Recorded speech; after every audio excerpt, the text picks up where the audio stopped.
우리가 계속 이렇게 에베소서의 말씀들을 묵상해 가고 있으며 또 굉장히 속성으로 에베소서를 큼지막하게 큰 그림들을 그려가면서 지금 묵상해 나가고 있습니다. 누누이 말씀드리는 거지만 워낙 방대한 내용이 담겨져 있기 때문에 정말 한 절 한 절 그 문장 그 단어 하나하나마다 우리가 얼마나 깊이 정말 연구하고 묵상을 깊이 해야 하는지 모릅니다. 사실 에베소서는 그러한 책이다 보니까 신학도들에게 있어서는 자신의 어떤 그 신학적인 성숙함이, 신학적인 깊이가 어느 정도 되는가에 대한 나름대로의 검증과 나름대로의 자랑과 또 나름대로 상대가 어느 정도인가를 파악하는 데에 그 사람이 에베소서를 어떻게 설교하느냐를 들어보는 또 여기에서 그런 것들을 파악하는 이런 좀 기류가 있을 정도로 정말 에베소서의 내용은 그 신학생들에게, 신학자들에게, 또 목회자들에게, 설교자들에게 굉장히 그 설교적으로 도전이 되는 책입니다. 그래서 어떤 면에서 우리가 굉장히 복 있는 거죠. 시간적인 이유로 인하여서 아주 성큼성큼 크게 큰 그림들을 그려갈 수 있다라는 것은 또 어떤 면에서는 굉장히 큰 유익함이라고 보여집니다. 1장에서 하나님께서는 우리들에게 비밀을 나타내셨다고 말씀하셨습니다. 창세전부터 계획하신 하나님의 놀라운 계획이 무엇이었습니까? 온 천하에 이제는 밝히 드러났는데 그 비밀은 이 세상 만물이, 모든 것들이 예수 그리스도 안에서 통일되는 것이다 라는 것이 하나님의 원대한 가장 큰 비밀이며, 이 땅을 창조하셨을 때에 이 땅의 끝을 하나님께서 어떻게 디자인하셨나, 어떻게 의도하셨나, 어떻게 목적하셨나, 이것이 여기서 밝혀집니다. 어쨌든 간에 하나님께서는 이 세상 모든 것들을 그리스도 예수 안에서 통일되게 하시려는 그 원대한 계획을 갖고 있습니다. 그때 말씀드렸듯이 마치 알렉산더가 통일시켰듯이, 마치 광개토 대왕이 통일시켰듯이, 그 통일시켰다라는 말은 뭐냐면 예수 그리스도 앞에 통일시켰다. 예수 그리스도가 그 모든 것 위에 주권자가 되고 그 모든 것 위에 통치자가 되는 것, 바로 이것이 하나님께서 이 땅을 향한 위대한 계획이다라고 말씀하셨다라는 것입니다. 하나님께서 우리들에게 1장을 통해서 그 큰 계획이 세워졌고 그 큰 계획 때문에 하나님께서 그럼 나를 향한 계획은 무엇인가를 보았을 때 역시 그 큰 그림을 이해하고 나면 나를 향한 계획이 무엇인지에 대한 이해가 훨씬 더 쉬워지는데, 바로 그 큰 그림을 달성해가는 그 목적으로 하나님께서 나를 그리스도 안에 속하게 하셨다. 무슨 말입니까? 나 또한 그리스도 안에서 통일되게 하셨다라는 것입니다. 나 또한 나의 인생의 삶에 통치자가 있으니, 주인이 있으니, 그것은 내가 아니라 이미 하나님께서 예정하신 것, 목정하실 것, 계획하신 것은 무엇이냐면 나마저도 예수 그리스도의 주권 아래 속하게 하는 것, 나로 하여금 예수 그리스도의 그 통치하심 앞에 무릎을 꿇는 것, 바로 이것이 우리를 향한 하나님의 원대한 계획이자 마음이다라고 가르쳐 주신 것입니다.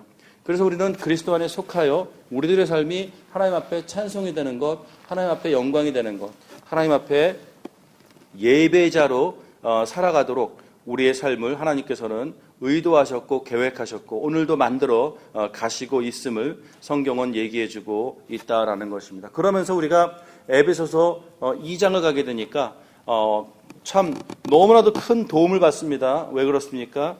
1장에서 얘기했었던 큰 그림이 어떻게 지금 현실적으로 우리들의 삶 속에서 그것이 섭리해 가고 있는지, 그 시작은 어땠고 그 과정은 어땠고 지금 그렇죠, 어떠한 형태로 하나님께서는 이 땅을 지금 통일해 가시는지를 밝혀주고 있죠. 그래서 허물과 죄로 죽었던 우리를 살리셨습니다. 그래서 우리가 옛날에는 공중의 권세 잡은 자를 따랐지만 이제는 그리스도를 따르는 삶을 살도록 하나님께서 우리를 구원하시고 우리를 변화시켜 주셨다라는 그 사실들을 상당히 자세하게 우리들에게 얘기해 주고 있습니다. 그러면서 우리 보고 생각해 보라고 하는 거죠. 우리는 그가 만드신 바라 그리스도 예수 안에서 선한 일을 위하여 지으심을 받은 자다. 우리는 그리스도 안에서 새로운 피조물로서 새로운 하나님의 작품으로서 새로운 삶을 살아가게 하나님께서 우리를 만드셨습니다. 이 일은 하나님이 전에 예비하사 우리 가운데서 행하게 하려 하심이라. 2장 10절, 2장 11절. 그러므로 생각하라. 그러므로 생각하라. 너희가 그때 예전에는 육체로는 이방인이요 손으로 육체에 행한 할례를 받는 무리라 칭하는 자들부터 할례를 받지 않은 무리라 칭함을 받은 자들이라. 그때 너희는 그리스도 바깥에 있었다. 그러나 13절 그렇게 바깥에 있었던 멀리 있었던 너희가 그리스도 예수 안에서 그리스도의 피로 가까워졌느니라. 이렇게 16절 십자가를 통하여 이 둘을 한 몸으로 하나님과 화목하게 하려 하심이라 하면서 하나님께서는 결국 유대인들이나 이방인들이나 이 하나님의 원대한 계획을 이루어 나가기 위해서 결국 이들을 교회로 부르셨다라는 매듭을 짓고 있습니다.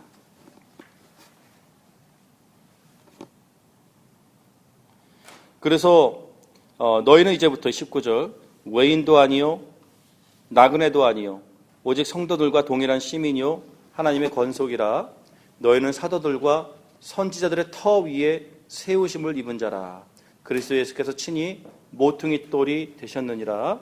그의 안에서 건물마다 서로 연결하여 주 안에서 성전이 되어져 가고 너희도 성령 안에서 하나님이 거하실 처소가 되기 위하여 그리스도 예수 안에서 함께 지어져 가느니라.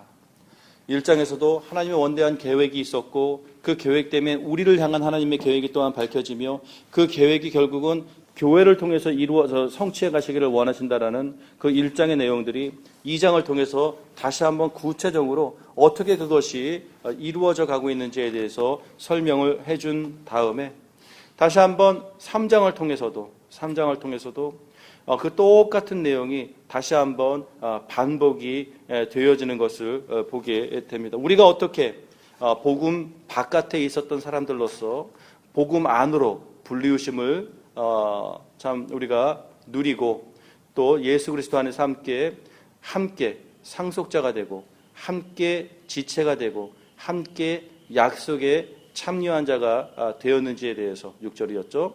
설명을 해주고 있다라는 것입니다. 하나님께서 사도 바울에게 8절 모든 성도 중에 지극히 작은 자보다 더 작은 자에게 이 은혜를 주신 것은 그 깨달음의 은혜를 주셨습니다.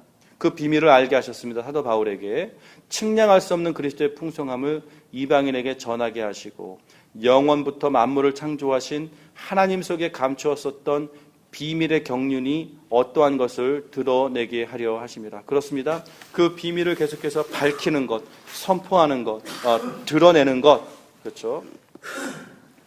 그것에 대한 부르심을 받았는데 그것이 사도 바울 한 사람의 사명이 아니라 10절 이는 교회로 말미암아 하늘에 있는 통치자들과 권세들에게 하나님의 각종 지혜를 알게 하려 하심이니 곧 영원부터 우리 주 예수 안에서 예정하신 뜻대로 하신 것이니라. 이렇게 결국은 다시 한번 교회를 통하여 하나님께서는 그 하나님의 놀라운 계획들이 이 온 땅에 선포되어지기를 계획하고 있다라고 3장에서도 다시 한번 그렇게 매듭을 지어주고 있습니다. 그래서 우리가 지난 토요일날 보았듯이 4장 그러므로 주 안에서 갇힌 내가 너희를 권하노니 너희가 부르심을 받은 일에 합당하게 행하여 모든 겸손과 온유로 하고 오래 참음으로 사랑 가운데 서로 용납하고 평안에 매는 줄로 성령이 하나 되시는 것을 힘써 지키라. 그렇습니다. 그러하기 때문에 교회로 부르심을 받은 자들에게 가장 필요한 기본적인 인격적인 마음가짐, 인격적인 자세, 인격적인 조건이 무엇이라고요? 겸손해야 되고요, 온유해야 되고요, 인내해야 되고요, 서로 용납해야 됩니다.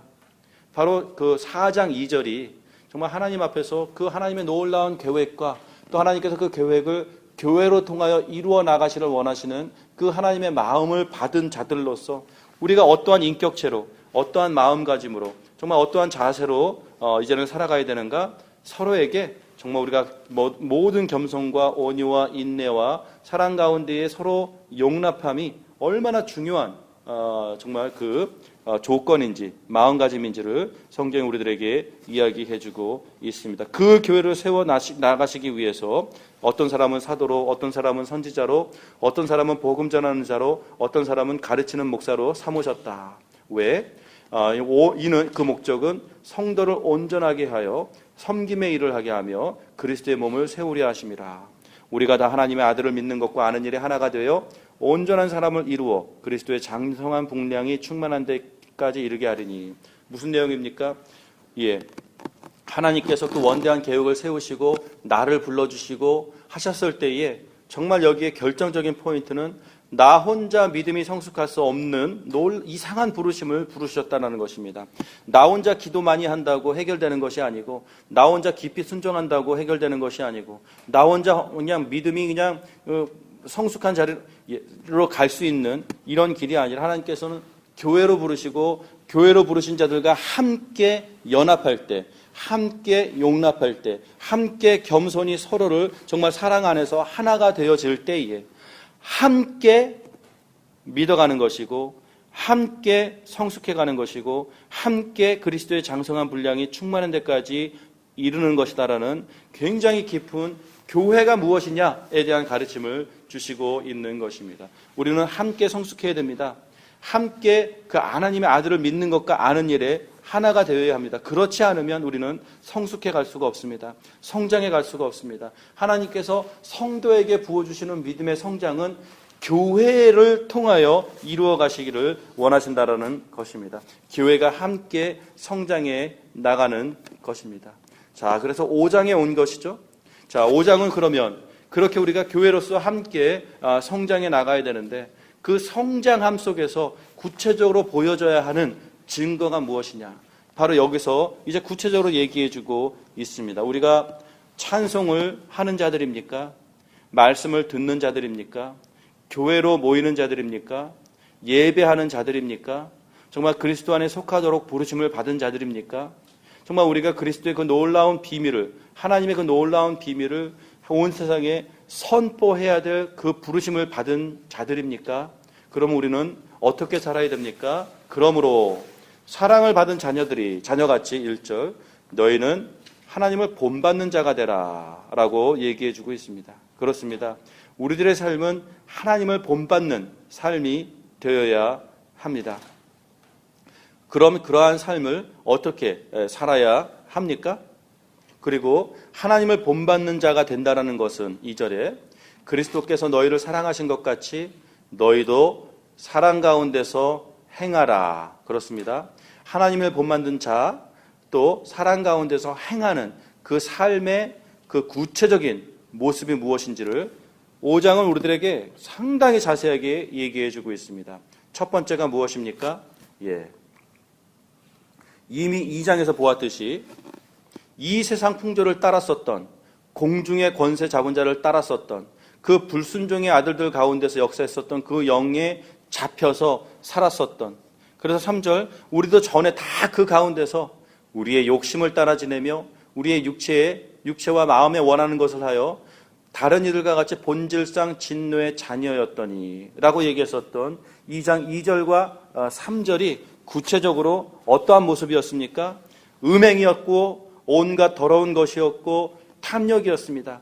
누추함이었고 어리석은 말이었고 희롱의 말이었습니다. 그렇습니다. 바로 이런 것들은 우리가 정령 알거니와 음행하는 자나 더러운 자라 탐하는 자, 곧 우상숭배자는 다 그리스도와 하나님 나라에서 기업을 얻지 못합니다. 기업을 얻지 못합니다. 그래서 그리스도와 하나님 나라에 살아가는 자들은 새로운 마음가짐, 새로운 언어, 또 새로운 행실이 요구되어지는 것을 보게 됩니다. 왜 그렇습니까, 여러분? 왜 우리는 다른 삶을 살아야 됩니까? 참, 에베소서 5장에서 우리들에게 얘기해 주는 것은 굉장히 간단합니다. 무엇이냐면 주인이 누구냐라는 것입니다. 주인이. 우리의 삶의 주인이 누구냐. 그래서 2장에서 얘기했듯이 우리들의 삶의 주인이 바로 그 거짓, 그 아비, 본질상 진노의 자녀가 되어질 수밖에 없었던 그 진노의 아비, 불순종의 아들들 가운데서 역사하는 그 영, 공중의 권세 잡은 자, 이러한 표현으로 나오는 엉뚱한 주인이 있었다라는 것입니다. 그 주인 밑에서 살아갔었던 삶은 음행이었고 온갖 더러운 것이었고 탐욕이었습니다. 왜 그렇습니까? 이것이 바로 그 주인을 섬기는 그 주인이 우리들에게 요구했었던 삶의 방식이었기 때문에 그렇습니다. 그래서 참 놀라운 것은 일관성이 있습니다. 고대 사회에서부터 이렇게 그 우상 숭배를 하는 우상 숭배의 그들이 그 우상 숭배 현장에서 나섰던 예배는 엄청난 음행이었고 엄청난 더러움이었고 엄청난 탐욕들이 그 우상 숭배의 예배에서 그 우상 숭배 그 우상이 그 섬기는 자들에게 요구했었던 삶의 모습이었다라는 것이었습니다. 그러하기 때문에 우리들의 삶 속에서 음행과 온갖 더러운 것과 탐욕과 누추함과 어리석은 말이나 희롱의 말, 이것은 무엇이냐면 우리들의 삶의 주인이 아직도 그것이다 라는 것을 반영해주는 증거들이다라는 것입니다. 그래서 하나님께서는 그것을 다 정리하고 이제는 우리가 그리스도와 하나님의 나라에서 기업을 얻은 자들이기 때문에 우리 이제 하나님의 사랑을 입으신 자들이기 때문에 우리는 이제 그리스도 안에서 모든 것이 통일되어지는 하나님의 놀라운 계획 속에서 우리가 그리스도 안에 통일된 자들이기 때문에 우리들의 주는 이제 바뀌었기 때문에 예수 그리스도가 우리의 주가 되시기 때문에 그러한 삶을 더 이상 살지 말고 7절에 그들과 함께하는 자가 되지 말라. 너희가 전에는 어둠이었기 때문에 그들과 함께 했었고 그러한 삶을 살아갔지만 8절에 이제는 주 안에서 빛이라. 빛의 자녀들처럼 행하라 하면서 그 음행과 거짓과 더러움과 이런 것들을 청산하고 그러면 빛의 자녀들은 어떻게 살아야 되느냐? 9절 빛의 열매는 모든 착함과 의로움과 진실함이 있다라고 얘기하면서 우리는 어떻게 살아가야 될 것입니까? 아주 간단하게 얘기해서 딱 하나입니다. 10절입니다. 우리의 왕을 기쁘시게 할 것이 무엇인가? 서로에게 물어보라는 겁니다. 서로에게 시험해보라는 것입니다. 서로에게 증거를 보이라라는 것입니다. 당신의 삶이 과연 그 왕을 기쁘시게 하는 삶인가?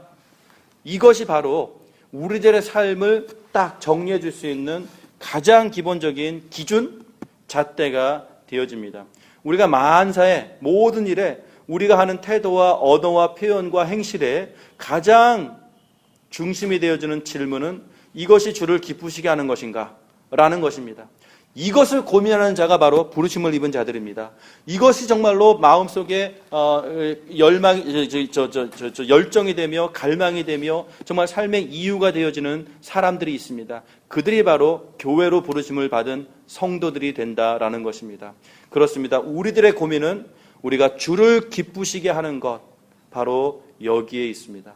그러다 보니까 이것이 굉장히 일관성 있게 나오죠. 로마서 12장에서도 이것을 중요하는 사람들이 있고 저것을 중요하게 사는 사람들도 있고 그래서 어떤 사람들은 안식일이 중요하고 어떤 사람들은 매일이 중요하다고 서로 강조하는 부분들이 나타나지만 그 모든 것들이 허락이 되어지는 이유는 용납되어질 수 있는 서로가 대립하고 분리가 되는 것이 아니라 그런 모든 것들이 오히려 그런 다양함이 허락되어지는 것은 그들이 모두 사나 죽으나 주를 위하여 살아가는 사람들이기 때문에 사나 죽으나 주를 위하여 살아가는 사람들의 가진 그 고민은 다양하게 이렇게 삶의 고백처럼 나타나고 어떻게 하면 주를 기쁘시게 할 것인가에 대해서 서로 의견이 분분할 수 있지만 기본적으로 의견이 분분한 이유는 주를 기쁘시게 하기 위하여서람이라면 정말 사나 죽으나 주를 위하여 살아가기를 원한다라는 그 마음의 연합이 있다면 그 다양함들, 그 의견이 분분함마저도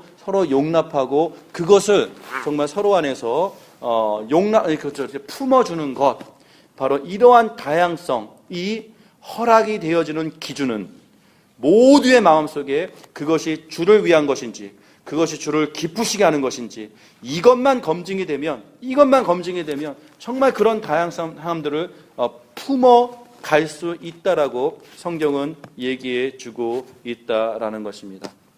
그래서 다시 한번 15절에도 너희가 어떻게 행할지를 자세히 주의하여 살아가라.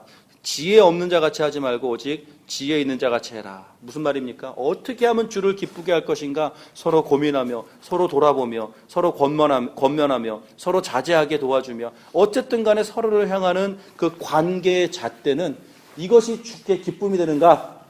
라는 사실에 있다라는 것입니다. 세월을 아끼라 때가 악하니라 16절. 그러므로 어리석은 자가 되지 말고 오직 주의 뜻이 무엇인가 이해하라. 오늘 5장에서는 계속해서 나오죠. 우리가 고민해야 될 것이 있다라고 합니다. 우리가 이해해야 할 것이 있다고 얘기합니다. 우리가 계속해서 학습해야 할 것이 있다고 얘기해 줍니다. 그것은 무엇이냐면 어떻게 하면 주를 기쁘시게 할 것이며 거꾸로 어떻게 하면 우리가 옛날에 그 주권이 있었던 자, 어떻게 하면 그 옛날에 그 우상, 그 숭배의 삶으로부터 완전히 분리시켜서 이제는 우리의 새로운 주, 새로운 왕, 예수 그리스도를 기쁘게 하며 그분의 마음이 무엇인가를 이해하고 그분의 마음에 합당한, 그분의 마음에 기쁨이 되는, 그분의 마음에 만족이 되어지는 그러한 삶을 살아가기 위하여 노력해야 할 것이라 얘기해주고 있습니다. 그러면서 18절부터 매듭을 지어주죠. 술 취하지 말라. 이는 방탕한 것이니 오직 성령으로 충만함을 받으라. 시와 찬송과 신령한 노래들로 서로 화답하며 너의 마음으로 주께 노래하며 찬송하며 범사에 우리 주 예수 그리스도의 이름으로 항상 아버지 하나님께 감사하며 그리스도를 경외함으로 피차 복종하라. 무슨 말입니까, 여러분? 그렇습니다. 결국 오늘의 말씀도 다시 한번 예배로 끝납니다. 예배자의 삶을 살아가는 것, 시와 찬송과 신령한 노래들로 서로 화답하며 나 혼자가 아니라 서로 주거니 받거니 화답하며 너의 마음으로 주께 노래하며 찬송하며 범사에 우리 주 예수 그리스도의 이름으로 항상 아버지 하나님께 감사하며 그리스도를 경외함으로 피차 복종하라. 무슨 말입니까? 그렇죠?